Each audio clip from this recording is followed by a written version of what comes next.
welcome back. Welcome back, welcome back, welcome back. All right. Welcome back. Hello, Cleveland. Welcome back. Oh, my goodness, it's good to see you. So you're probably, by the way, you younger folks, welcome back, Cotter. Google it. Vinnie Barbarino, get some of that. First of all, I love Robert Rose. Wasn't that a fantastic little talk? He is, I do miss him on the podcast, I have to tell you that. But you might be wondering why the introduction song, Welcome Back, Cotter. Well, as Robert talked about, or you may have read, I've been on a 9-month sabbatical, glorious sabbatical. The first 30 days, so I left CMI at the end of December, and in January, I went 30 days electronics free, which, by the way, I highly recommend if you can do it. So no electronics at all. And in February, I took my father to Sicily, and we saw 60 of our cousins that we've never met before. So it was just one of those amazing experiences. And then the last 6 months, I've spent more time, and I'm not kidding you, more time with my kids in the last 6 months than in the last 6 years. And it has just been, so thank you for that opportunity. It has been wonderful. But more than anything, I've been actually working on my meditation techniques. This one is the no shirt technique. You got to be careful with that one. This one I call book on torso. And this one is the little known arm overhead technique, which you got to be careful getting out of that one.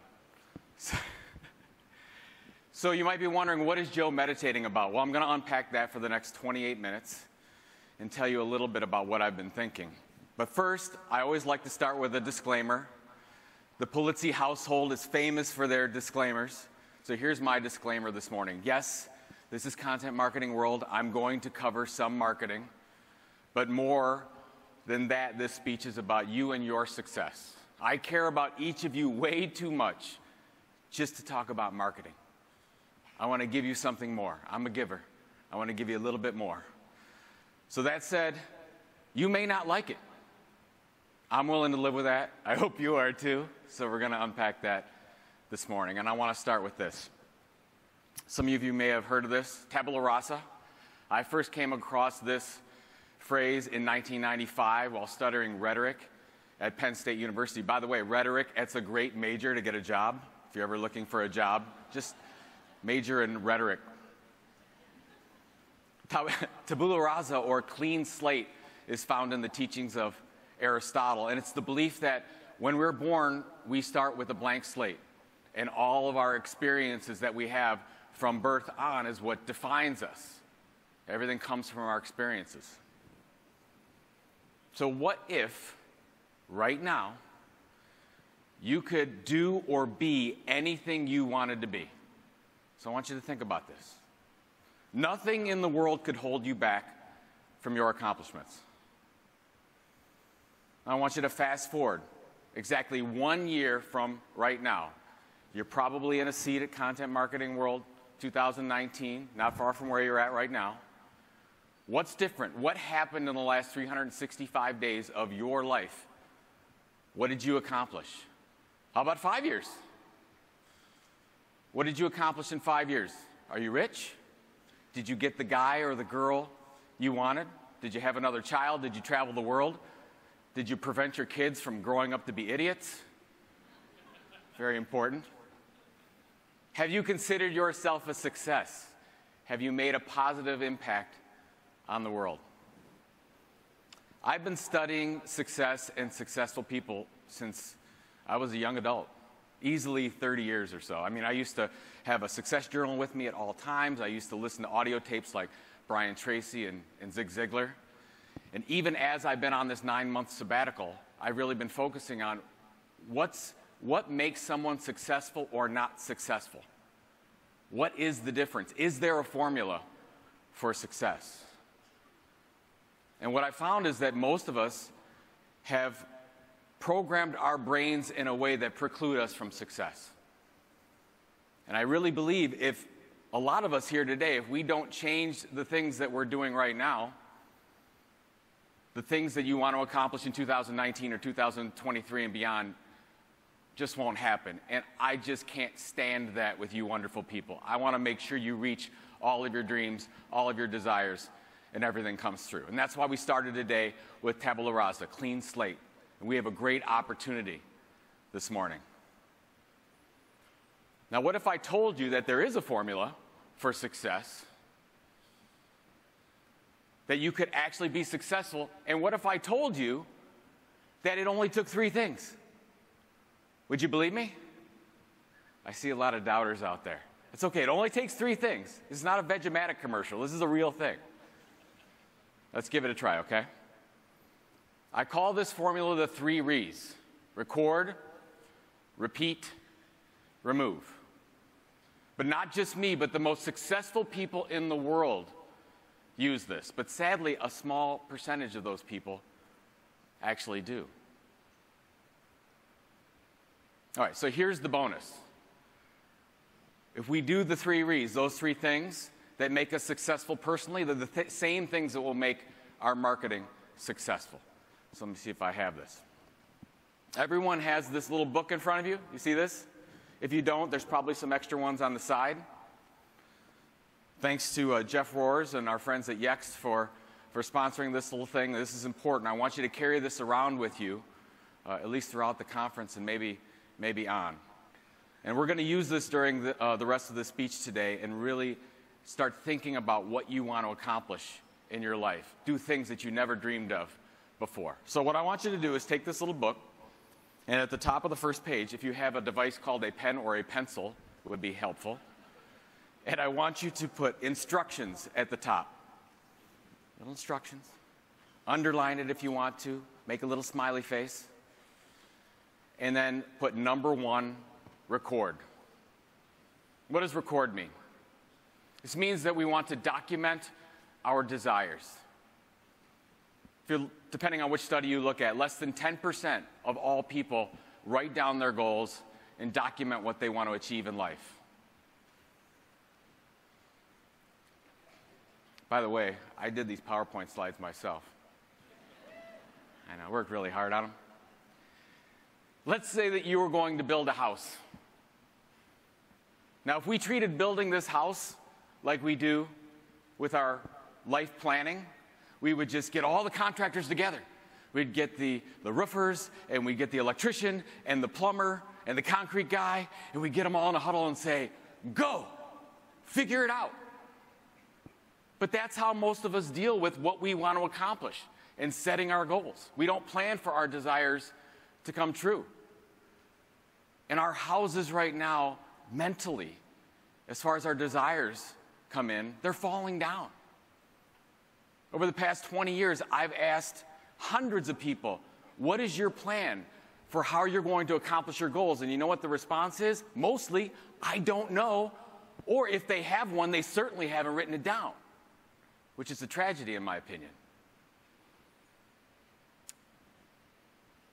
In January of 1969, very few people heard of this man, Bruce Lee. Bruce Lee is probably the most famous martial arts superstar in the world.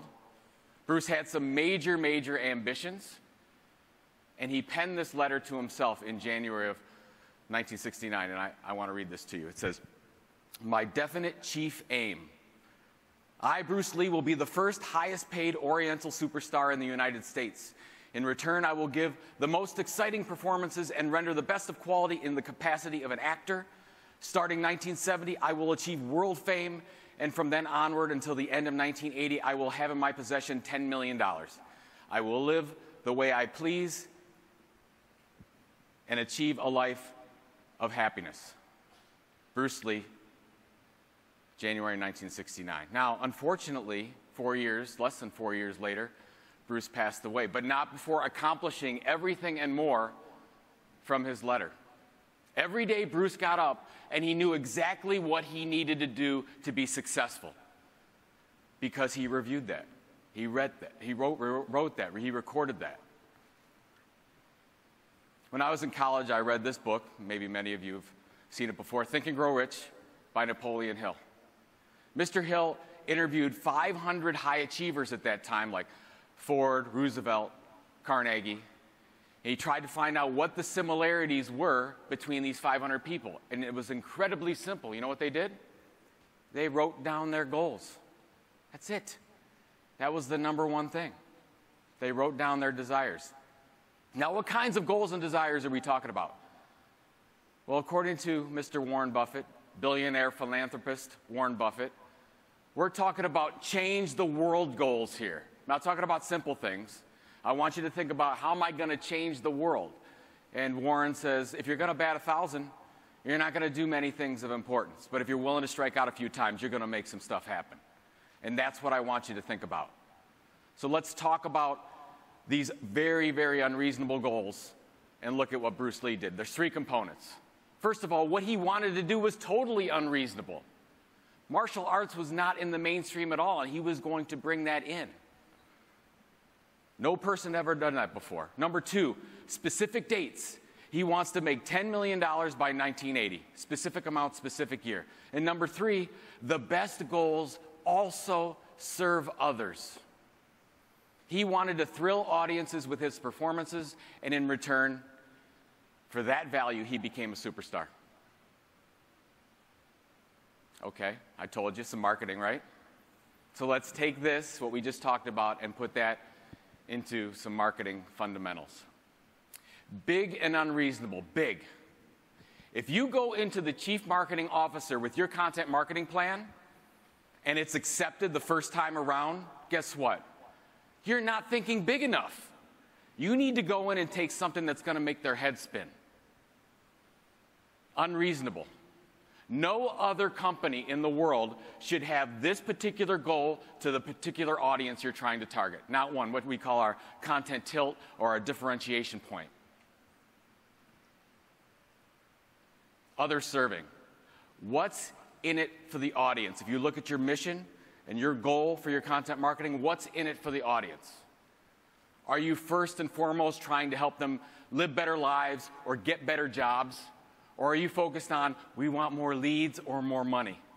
If your mission statement starts with more leads or more money, you need a new one. It needs to be about the audience.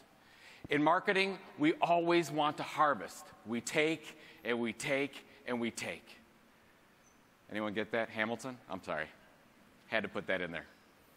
But for content marketing to work, we have to plant for a considerable period of time. Okay, so that's step 1. You wrote it down, right? Instructions, 1, record. Let's go to number 2, repeat. Number 2, circle it if you want, smiley face, repeat. What do we mean by repeat? Okay.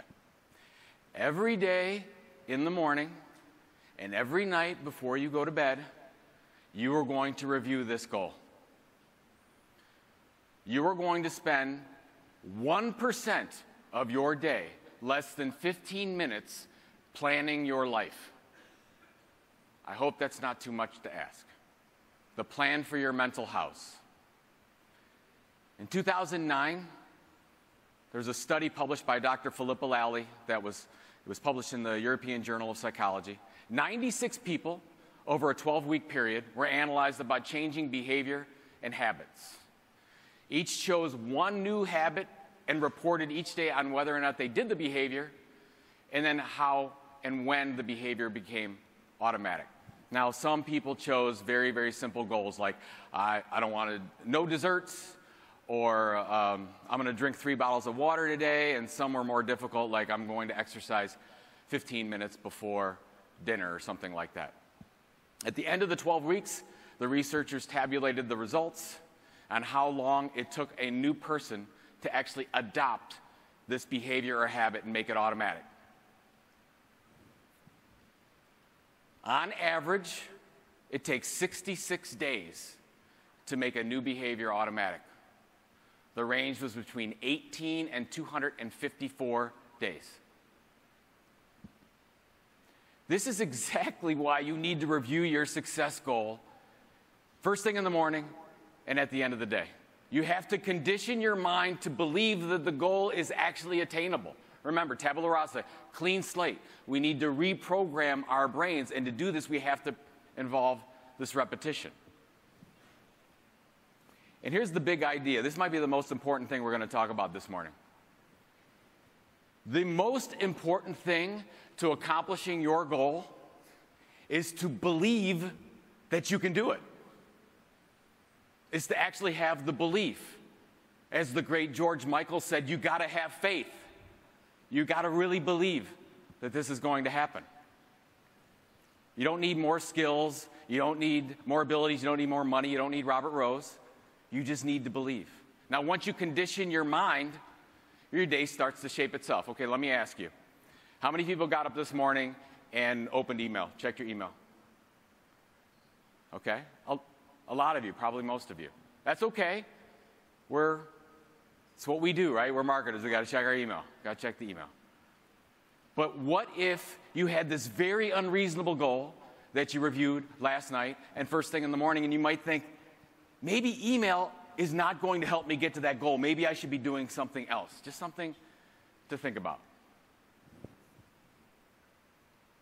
Now let's go back to marketing. There are two main reasons why content marketing programs fail. The first is that the goal isn't big enough. It's really not uniquely affecting the lives of your audience. The second one comes down to repetition. If it takes 66 days for you to change a personal behavior, something you have 100% control over, how long is it going to change the behavior of someone you're sending content to? A heck of a lot longer than 66 times, right? When we did research for my fourth book, Content Inc., we looked at how long it took companies that were doing content marketing programs from start to driving revenue. And the minimum time was 9 months. The average time was 18 months or longer. If you aren't delivering consistently to your audience, you are not content marketing. And by the way, if you get anybody coming in with fancy charts saying that they can do content marketing and you don't have to build an audience, you can just show them the door. Because content marketing is all about building a loyal audience.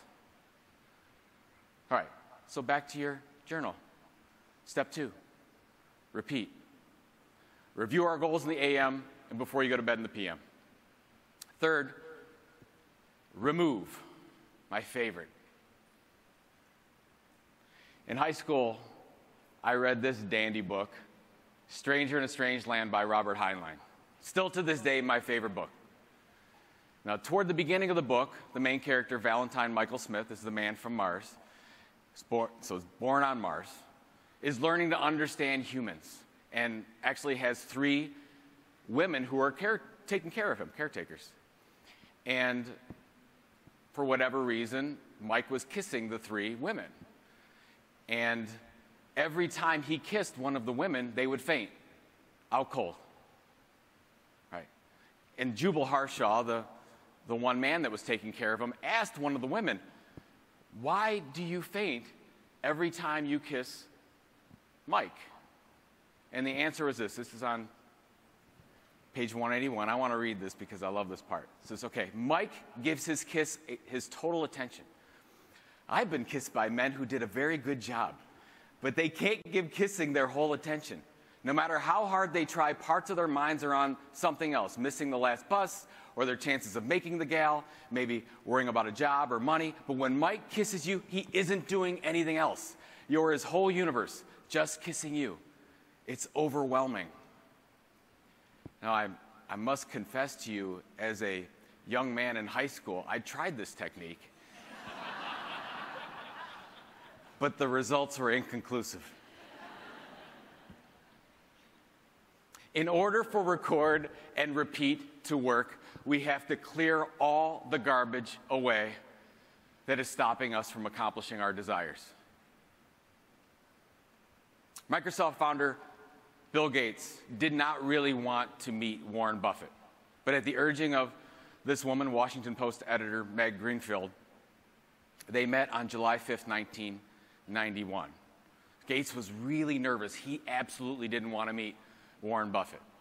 But Greenfield set him at a table and said, okay, I'm going to give you each a piece of paper, so slid a piece of paper to him and said, I want you to write down the one word. If you can sum up your success into one word, what would that word be.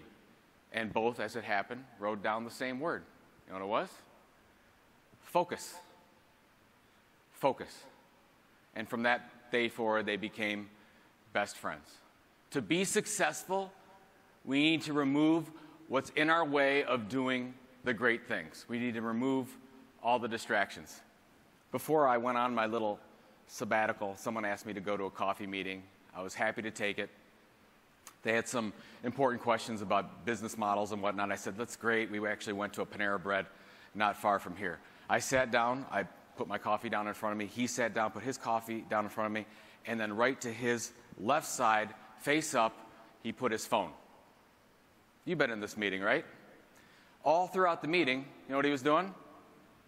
Facebook, Messenger, Instagram, Twitter, whatever was popping up on his phone, and he's looking down at the phone the whole time and not paying attention to me. I mean, that's terrible. I was like, what's going on? Now, obviously, what I was saying wasn't very important.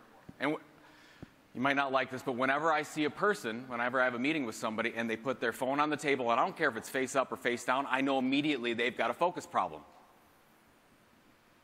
We have to clear away all those distractions in order to make an impact. After a little bit of back and forth at the end of the meeting, he said, well, Joe, what do you think I should do? I said, the first thing you should do, take your smartphone and throw it in the garbage. Then we can do some things.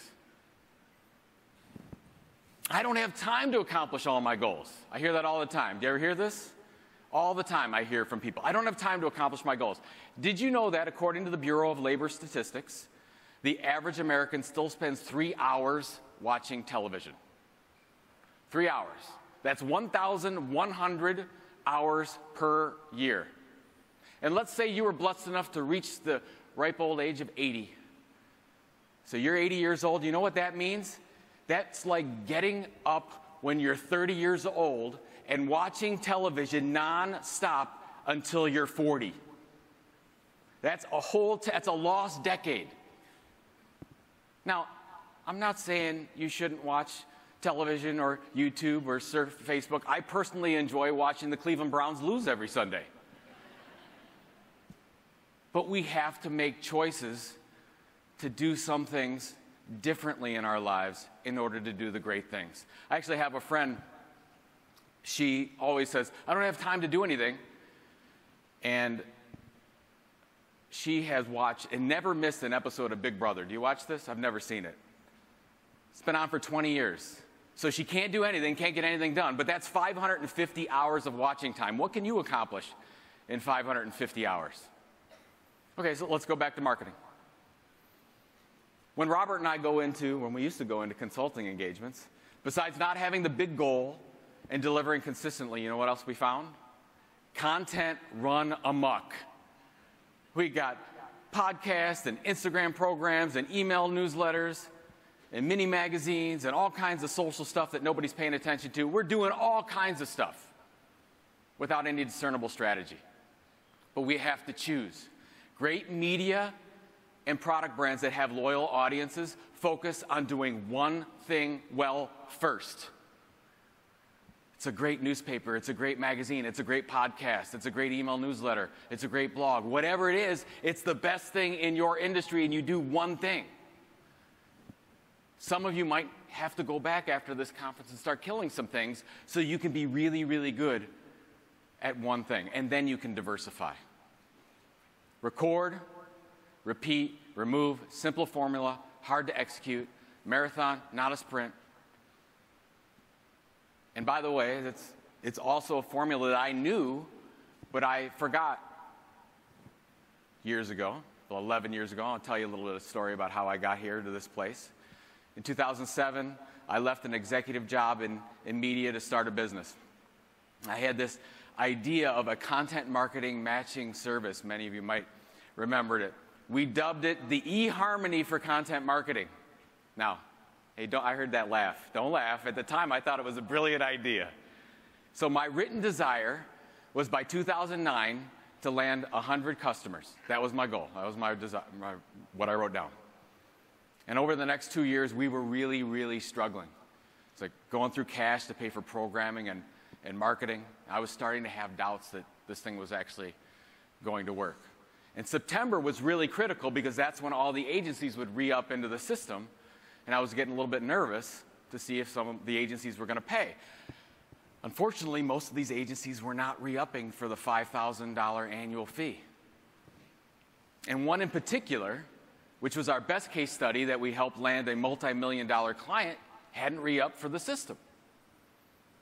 So I called the CEO of that agency on the phone. Let's call her Paula. So I said, hey Paula. Sorry, can't do that. For some reason, your auto renew isn't turned on. Is there some problem in the system? Can I get you re-upped? And she said, Joe, no, I'm sorry. We're not going to renew our membership in the program. And I said, why not?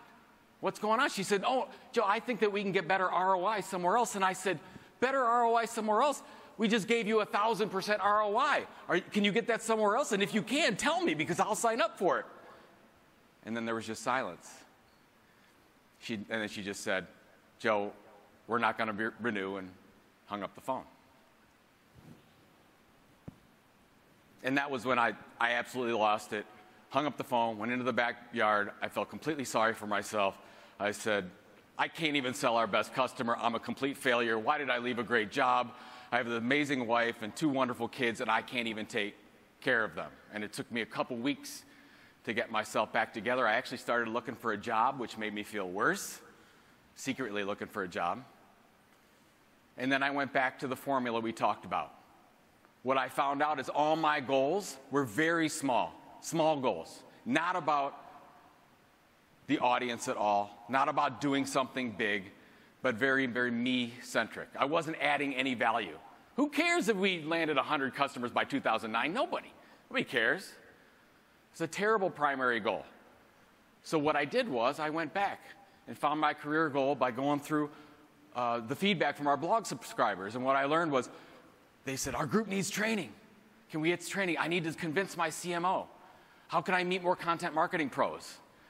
And then I finally got it. I'm like, our audience, they want education. They don't want to hook up. We got to do something different. So we're like, okay, let's set the goal of being the leading educational media company for content marketing. And we set some specifics to that. And then we worked the formula. I worked the formula, recorded it, reviewed that goal every morning and every evening before I went to bed, and stopped doing everything else. And then, by the way, my family thought I was crazy before. Now they really thought I lost it. I mean, nobody even knew what content marketing was. You ever get this? What is content marketing? Well, this was 2009. Nobody really knew what content marketing was. So 9 months later, May of 2010, CMI was born. Had some amazing people join the cause. And then the first ever Content Marketing World took place in Cleveland, just down the road at the Renaissance Hotel. This is the room we reserved, this little room, one room for the event. We were hoping for 100 people. I said, oh man, if we could get 150 people to Cleveland, that would be amazing. And 660 of you showed up. And by 2012, we accomplished our main goal 1 year early. And there's no logical reason we should have succeeded. There were dozens of other companies that should have created Content Marketing World. But we worked the goal. We had this unreasonable goal, worked that formula, and we succeeded like Bruce Lee, like Warren Buffett, like Oprah. And you will do amazing things, and you can change the world, but there's a process for making it happen. There's a choice for making it happen. All right, so let's finish the process as we conclude this thing. Go back to your book, and what I want you to do is we're going to put our goals into 6 categories. All right? And I'm going to ask you over the next couple weeks to start working on these goals. So flip the next page. You had your instructions. Flip to the next page, and at the top, I want you to put career/wealth at the top of the page. And here's an example of one of mine. I like to put them in the present tense, like they're happening or already happened. I finished my 5th book before December 2017. That was Killing Marketing with Robert. Flip the page. Top of the next page, I want you to put family. It's an example of one of our family goals. We do 2 family activities outside the house every week. Flip the next page, I want you to put spiritual. Here's an example of one of my spiritual goals. I say a prayer with my kids every night. Flip the page, I want you to put mental. I read one non-business book per month. Again, one of my goals. Flip to the next page. This is the fifth one. Physical. And I got to tell you, 6 months ago, I was busting out of this goal. I brought it around. It's okay. And the last one, giving. This is what we give to the world without any expectations of return. And this is my goal for our nonprofit Orange Effect Foundation. We deliver over $1 million to children for speech therapy by the end of 2019. Well, I got to work on it. That's my goal. Now, just by being here, you're already successful. But my hope is that you take this with you, you carry it with you at all times. We made it small enough so you could put it in purse, pocket, wallet, whatever you want to do, and really, really work the process. And I'm gonna end with this because I absolutely love this, and I think this is so true. This one quote here from Bull Durham. If you believe you're playing well because you're getting laid, or because you're not getting laid, or because you wear women's underwear, then you are.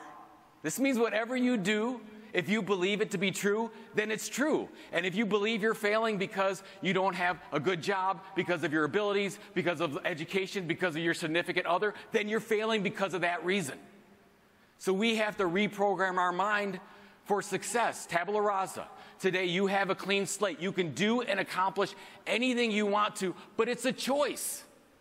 It's a choice you have to make. I know too many people, good friends of mine, that are so talented, but they decide to swim down. It's seductive. It's easy.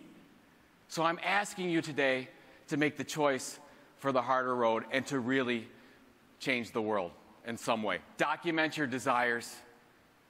Review them consistently every day. Remove the clutter in your life so you can be successful. It has truly been a pleasure to be back in Cleveland. Thank you so much.